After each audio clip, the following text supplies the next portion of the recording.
Hey guys, so it's been 3 weeks since TransLantau 100k in Hong Kong. Had a fantastic time there. Really enjoyed the course, really enjoyed the route. And I just wanted to do a little Strava breakdown, a little talk about my race today, let you know what my thoughts were on the course, how I thought it went for myself, my own performance, what I enjoyed about it, and any tips or ideas or advice I could give to you guys. Maybe you want to go and race in Hong Kong in the future, or maybe you want to tackle this particular pretty brutal course next year. So yeah, let's dive into it, guys. Let's see what happens. So looking at the Strava then, so TransLantau 100 kilometers came first overall. I was really happy with the result. It's been my third 100k this year, so I did one in January, one in February, one in March.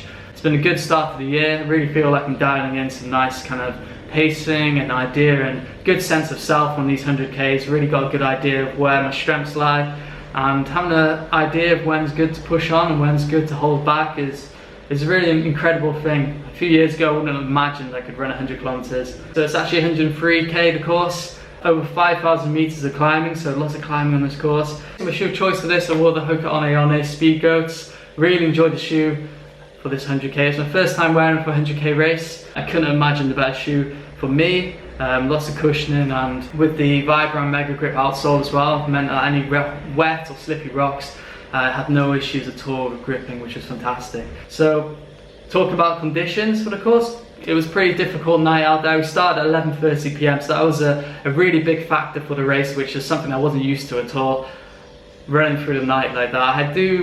I've ran in the dark before, but only for a couple of hours, maybe at the end of an ultra, or maybe at the start of the ultra if it starts super early, but never kind of starting at midnight and then pushing through. So that was a really unusual experience for me. I really enjoyed it though. It was really exciting just being out on the trails so late at night. It was really difficult conditions. It was quite foggy, quite blustery, really windy, but it was still quite humid, and the temperature I would say was probably just about right. I think the average temperature over the course here, if we just slide down there, was 21 degrees for the average temperature, but it didn't really, it started off around that for the night, maybe got a bit cooler on top of some of the peaks, but overall it was quite a nice temperature, felt quite comfortable, especially after being out here in Thailand and then going over to Hong Kong for the race. It took me 12 hours 48 minutes, so I was quite happy with that time. With all the night running, that obviously slows things down a bit as well, and over 5,000 meters of climbing, so it's certainly a lot of climbing there.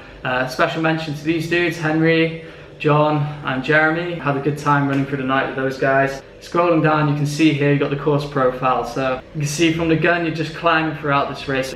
Over here you can see this is Lantau Peak now, this big climb here, this crazy steep climb, and for me that was really where the race kind of started to unfold a lot more. So for that first kind of 25k, we were all kind of running.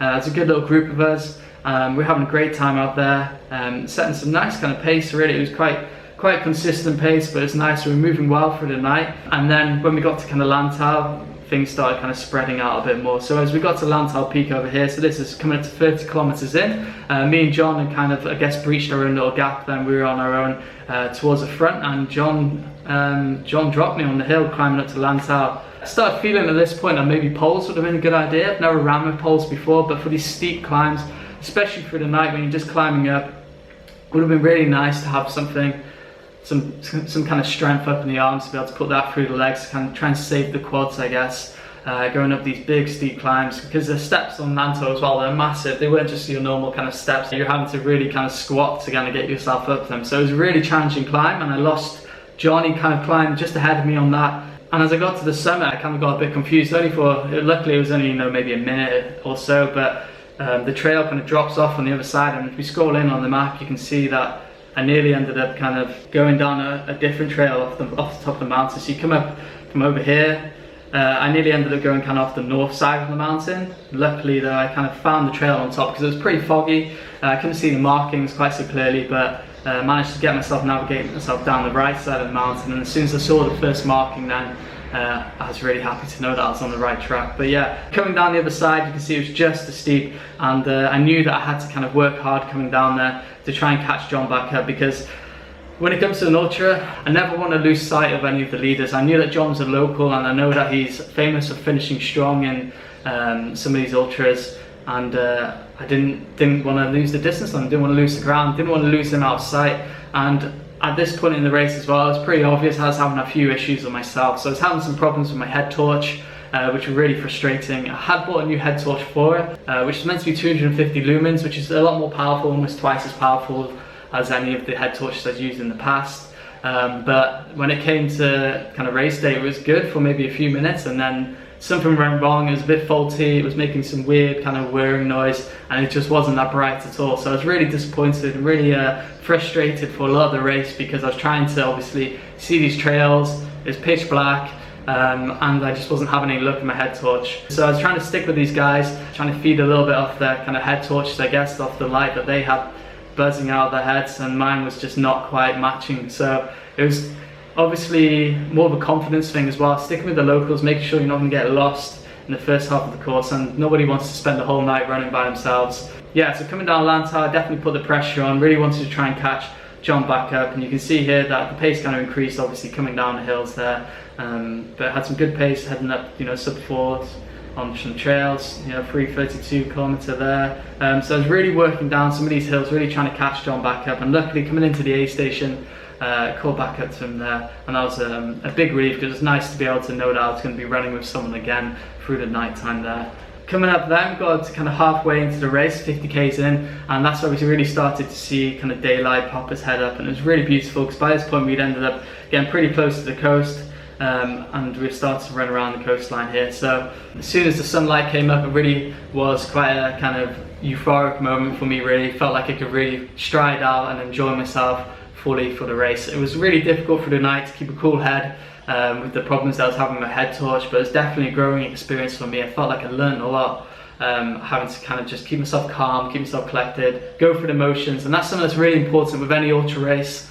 There's always going to be challenges that you can't expect, that you don't foresee coming up. You can obviously prepare for these as much as possible in training, and that was certainly something I should have learned for myself. I really should have obviously tested my gear really thoroughly before the race. So that was obviously a big learning point for me there, but as soon as the sun came up, definitely felt the energy come back, and it definitely felt good and fresh and felt nice to stride out. And that was as we came into kind of Tayo village over here as well. So you can see now Tayo village, a really beautiful little area, and it was great seeing all the support from the organisers and everyone at the aid stations around there as well. They were so supportive, and by this point I was on my own as well, so John was behind me. It was really quite cool. I was having a lot of updates along the course as well. We've been given GPS trackers at that point, and yeah, at the aid stations they would give me some feedback and let me know how far these guys were behind. But yeah, moving out there, you can see we're coming back around, heading back up towards Lantau there, so it's really awesome. But yeah, coming back up over towards Sunset Peak, we were well into the race, 80 kilometers into the race. We've been running from like 10 hours, and by this point I was starting to feel the kind of exhaustion, I guess, from just being up all night. It's something that I'm not used to. I wasn't really feeling like an energy low. I felt pretty good, my energy pretty sustained for the night. I was eating really well. But yeah, I certainly felt like the kind of sleep deprivation from the night before, in terms of missing a night's sleep and not resting or sleeping enough in the day leading up to it, was a bad move. I kept finding myself closing my eyes, feeling just that kind of like you're drifting off to sleep. But coming down the other side, I had to wake up then, had to put the effort back in. I knew I was getting closer to the finish and the time was ticking down. So going down then, moving down through the park, everything felt pretty good, and it just felt really fresh and pretty good throughout the race. I was really happy about that. Really know that my training wasn't 100% ideal, I guess, leading up to it, but I've had some good consecutive weeks, and I think more so I'm just feeding off that fitness that I've had from doing some pretty big races, I guess, since November with the TU100, and since November I've kind of kept ticking over some consistent ultra races, the marathon in December as well, got some speed there. So I've been really fortunate, my body's been handling it really well, I haven't had any major injuries or anything like that. I was really excited for this race, I really enjoyed it. But coming in now, we're getting closer to Discovery Bay. Really enjoyed this beautiful area of TransLantau, moving around the coast again. And then we were getting closer and closer then. So we're coming to these final few climbs. I knew now around this kind of area here that we were so close to the finish. I knew that there was only a few kilometers left, but it wasn't just the kind of straight down finish straight down to the finish. Kind of looping around back and forth down and up. It was really challenging. And I know that a lot of people really struggled with this last bit of the race. It was kind of the most overgrown and some really kind of technical parts of the trails, and it was good. It was definitely a nice little kind of stinger and challenge, and definitely made the finish line a lot sweeter. So coming down to the finish line, running across the beach, on the boulevard, I guess we went on the beach itself, and into the finish. I felt really good and really happy to come away first from this race. Definitely learned some lessons and definitely felt like I earned it. I had some challenges out there. I was really fortunate in nutrition, fitness, everything else felt really good. I always feel like I'm pretty prepared for that and think about things really quite thoroughly. But yeah, the head torch issue was a big one for me. Definitely recommend a good head torch. It's got to be your #1 priority, and it should be for any ultras really. You've got to have a head torch you can trust. But yeah, especially if you're starting in the night, and for sure you're going to be running through the night as long as that for 6-7 hours, you need to have a head torch you can really rely on, and that's the mistake I won't be making. I was really fortunate to actually win a head torch in this race, a good lupine head torch which got 1500 lumens, so I don't think head torch issues are going to be something I'll be having a problem with in the future, I hope. Just make sure I always keep it well charged and have a good spare. But yeah, that's my lesson learned with that. I'd definitely like to go back and run this race again.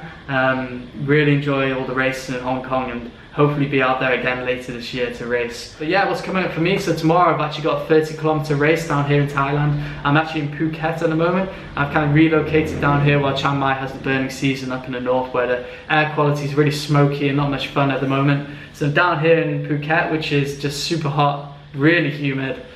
So that's some good kind of heat and humidity training there. But I've got the 30k race tomorrow. It's the Xterra trail race here in Thailand, so I'm looking forward to that. It'll be a course I haven't done before. I haven't been to this event before either, so I'm looking forward to that. That'll be good. And then maybe next weekend I'll be doing returning to Bayak for another star race.